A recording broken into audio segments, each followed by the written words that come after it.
आज हम बात करने वाले हैं एक शॉर्ट हॉरर फिल्म के बारे में जिसका नाम है आउट इन द वुड्स।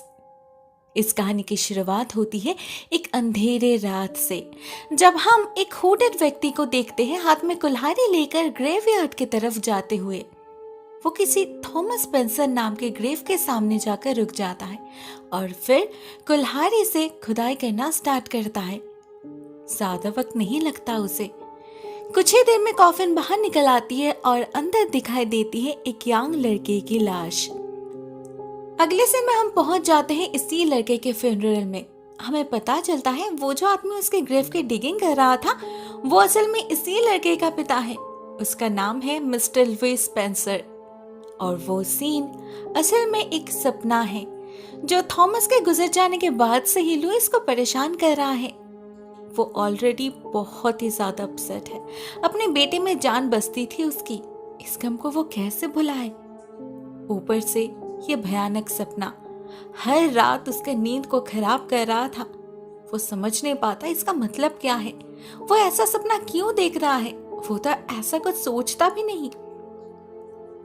हम देखते हैं फ्यूनरल में एक निकोलस नाम का शख्स उससे बात करने जाता है। बेसिकली लुइस को याद दिलाने जाता है कि उसकी पत्नी एना भी इक्वली अपसेट है। उसने भी अपना बच्चा खोया है, तो उन दोनों को एक दूसरे का साथ देना चाहिए।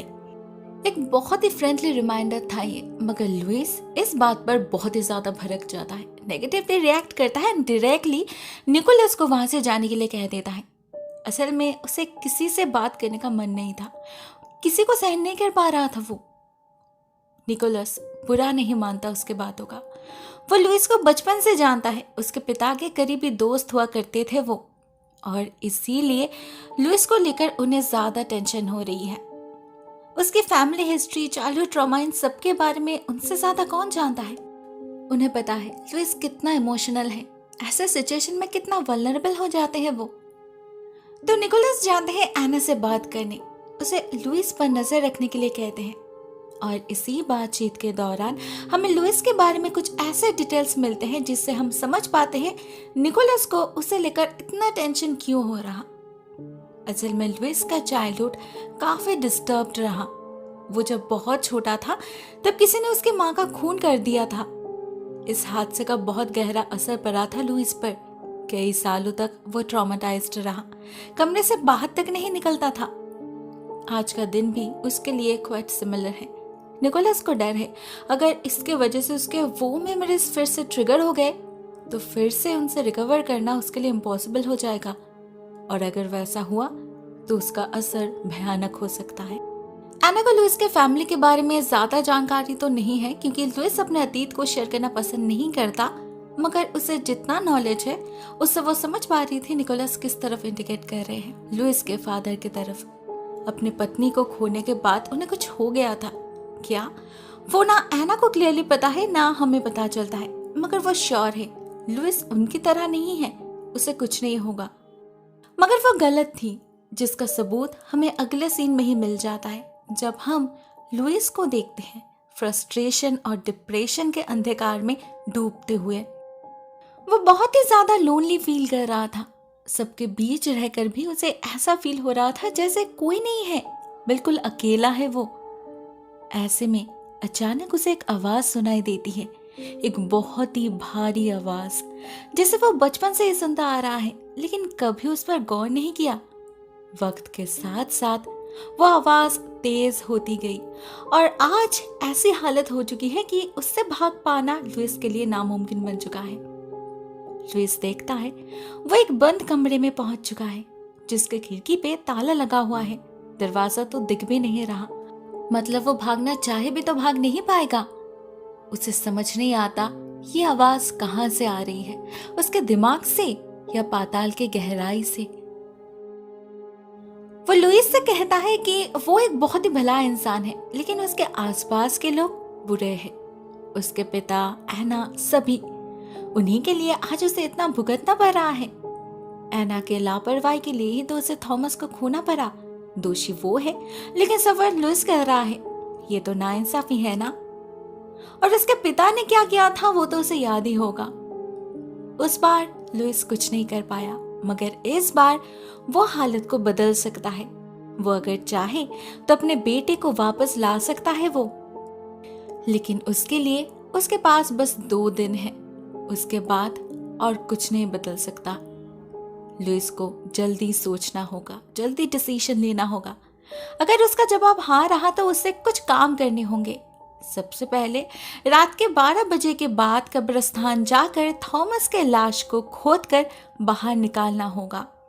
उसी कब्रिस्तान के बीचों बीच उसे खाली जगह मिलेगी जहां कोई कब्र नहीं है, बस एक पाइन ट्री है सालों पुराना।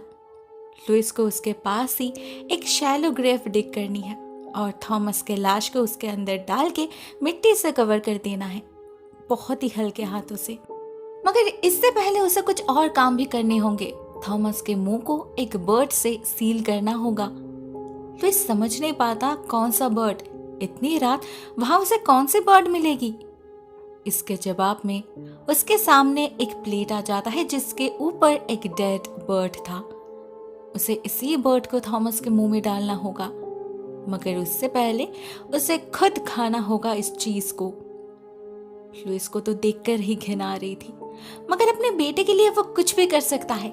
इस घिनौनी चीज को खाना पड़े तो वो भी मंजूर है उसे। लुइस खाना स्टार्ट करता है और एक एक करके उसके हाड़ मांस सब कुछ निगल लेता है वो, बिल्कुल किसी जंगली जानवर की तरह। इसके बाद वो सो जाता है। बहुत दिनों बाद चैन की नींद आई थी उसे, और जब वो अगले दिन जागता है सब कुछ बिल्कुल सपने की तरह लगता है उसे। क्या कल रात जो भी उसने देखा सुना वो सपना था? शायद नहीं। उसे अपने हाथ पर खून के धब्बे दिखते हैं जो सूख चुके थे, और उसके बिस्तर पर पड़े थे ढेर सारे फेदर्स। ये शायद उसी बर्ड के थे जिसे उसने कल रात खाया था।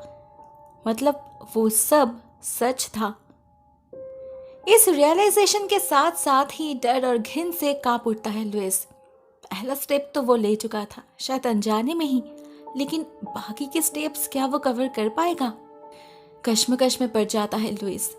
एक तरफ उसकी कॉन्शियंस उसे रोक रही थी, तो दूसरी तरफ उसका दिल कह रहा था ये चांस उसे लेना चाहिए।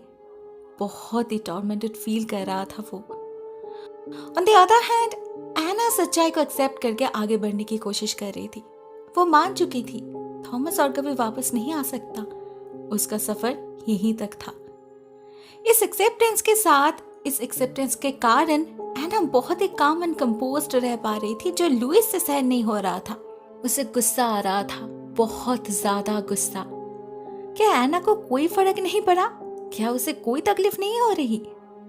अचानक ही लुइस बेसमेंट में जाकर एक कुल्हाड़ी उठा लेता है और डिसीजन लेता है कि वो आज रात ही अपने बेटे को वापस ले आएगा। साथ में वो आवाज तो था ही उसे उकसाने के लिए। वो लुइस को थॉमस की आवाज सुनाता है। कहता है वो बहुत दर्द में है, तकलीफ में है, अपने पापा को बुला रहा है। क्या लुइस उसे रेस्क्यू नहीं करेगा? अब अपने बच्चे को तकलीफ में देखकर कौन से पिता खुद को कंट्रोल कर पाते हैं? लुइस तो बिल्कुल भी नहीं। वो उसी रात सारे जरूरत के सामान लेकर ग्रेवयार्ड में जा पहुंचता है। ये सीन बिल्कुल उसके सपने की तरह था। लुइस को लगने लगता है वो जरूर साइंस थे, ऊपर वाले उसे जरूर राह दिखा रहे थे। अचानक ही उसके अंदर से सारे डिलेमा गायब हो जाते हैं। 100% श्योर हो जाता है वो यही सही रास्ता है। उसके जगह कोई और भी होता तो यही करता। लुइस टिकिंग शुरू करता है और कॉफिन खोलते ही हम देखते हैं थॉमस का शरीर गलने लगा है, बदबू आने लगी है, मगर लुइस को कोई फर्क नहीं पड़ता। उसे बस अपना बेटा दिखता है और कुछ नहीं। बहुत ही प्यार से गोद में उठा लेता है वो थॉमस को, और फिर उस पाइन ट्री को ढूंढने लगता है जिसके बारे में उसे बताया गया था। पूरा रास्ता जंगल के अंदर से जाते हुए लुइस को फील होता है कोई उसके पीछे है। एक अनसीन फोर्स, एक इविल फोर्स उसके चारों तरफ मंडरा रहा है, लेकिन वो रुकता नहीं। उस पेड़ के सामने ग्रेव बना के थॉमस को अंदर डाल देता है। अब बारी थी बर्ड को उसके मुंह में भरने की, जिसके लिए उसे उल्टी करनी पड़ती है, एंड सरप्राइजिंगली उसमें वो बर्ड एज अ होल ही निकलता है। काम खत्म करते करते लुइस बहुत ही ज्यादा थक चुका था। उसके आंखें भारी हो रहे थे। अचानक वो वहीं पर बेहोश होकर गिर जाता है। उधर घर में एना टेंशन में पागल हो रही थी। लुइस का बर्ताव उसे कुछ समझ नहीं आ रहा था। पिछले 2 दिन से वो बहुत ही अजीब बिहेव कर रहा है। कल पूरा दिन उसने ना उससे बात करी थी, ना कुछ खाया था। अब रात के 4 बज रहे हैं, सुबह होने वाली है, फिर भी उसका कुछ पता नहीं वो कहाँ चला गया।